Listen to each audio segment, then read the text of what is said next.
Hey,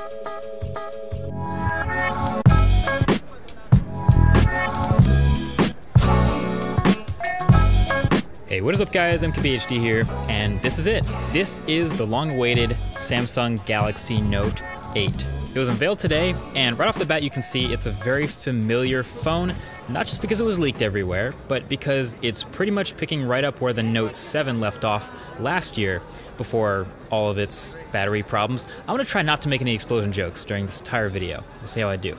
But yeah, it's true. So for some people, it's boring, but to me and to many others, it's pretty exciting because this is the 2017 version of last year's phone, which was already really good and had a chance of being my favorite phone last year before the recall. So there's a couple main changes to Note 8 that set it in place for this year. New display and design up front, new dual cameras around the back, some updated S Pen features, and new specs. That's the core of what's happening here. So the quickest place to start would definitely be the specs. Snapdragon 835, 6 gigs of RAM, 3300 milliamp hour battery, and Android 7.1 right out the box. So right about what you'd expect, not the biggest battery in the world since they're not pushing it to the absolute limit, but of course fast charging and wireless charging are on board for those who use it. And then you have the slightly updated design with the new display up front. It's a 6.3 inch 18.5 by 9 Quad HD Super AMOLED display, and it just looks incredible. You can see thin bezels, of course, since it's 2017, up top and on the bottom, and it has those slightly curved corners of the display too, like the S8 had. But yeah, it's a huge display, and it's a big phone too, don't get me wrong, but of course the thin bezels make it feel like it fits in the same body size or same footprint. That's not really much bigger at all than last year's phone. It's crazy how reasonable this phone makes a 6.3 inch display look. But other design changes, yes, this phone does now have a Bixby button. Kind of saw that coming from a mile away, but they're doubling down on it, and maybe, you know, Bixby's improving, getting software updates, getting better. And a lot of people are, of course, pretty bummed by the fingerprint placement up on the top of the back of the phone. The fingerprint reader, and I actually wasn't that concerned with it when I was playing with the phone, but then I remembered my hands aren't the same size as everybody's. So if you hand this phone to someone with normal sized hands, it will definitely be a different experience. So I get it.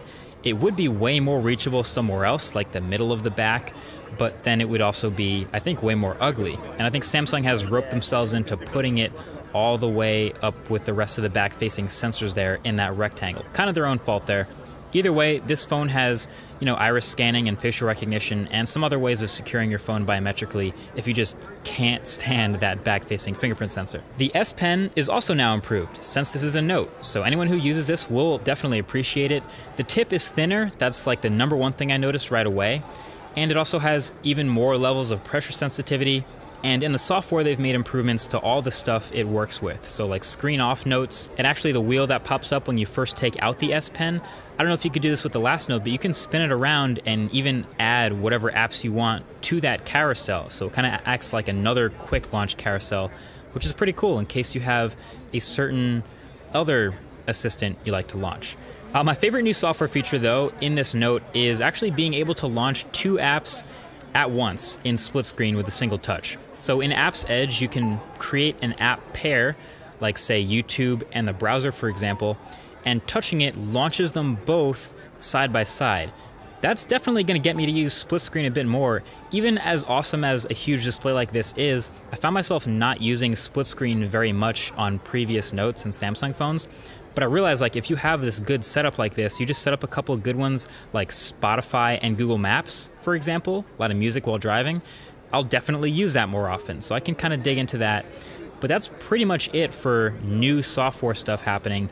If you've used an S8 or a Note 7, you've seen this style, this look before.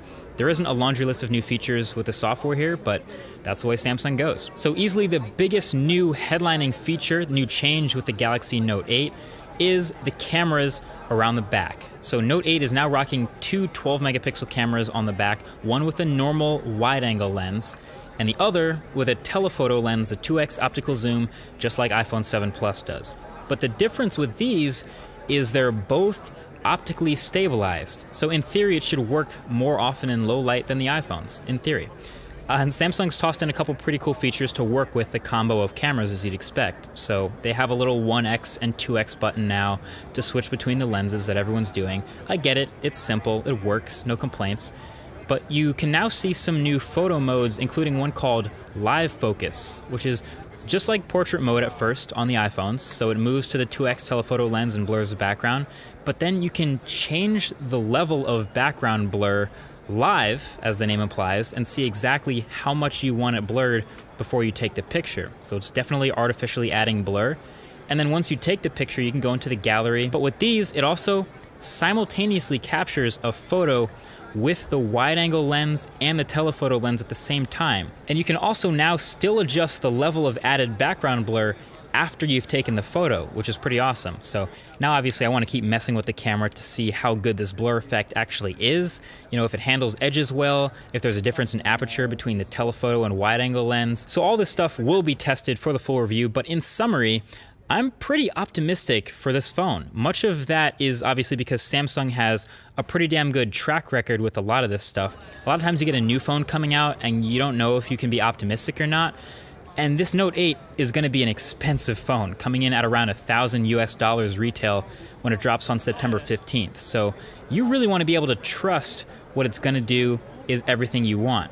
But like I said, Samsung has this track record. You know, they've had great cameras in their phones in the past. They've had a great track record with displays. They've had the best display in any smartphone for the past 2-3 years. Battery life has yet to be seen, and software updates are always a toss-up, but as a package, Note 8 to me is looking pretty damn hot. So either way, the full review will tell all, so definitely subscribe to be the first to see that when it comes out if you haven't already.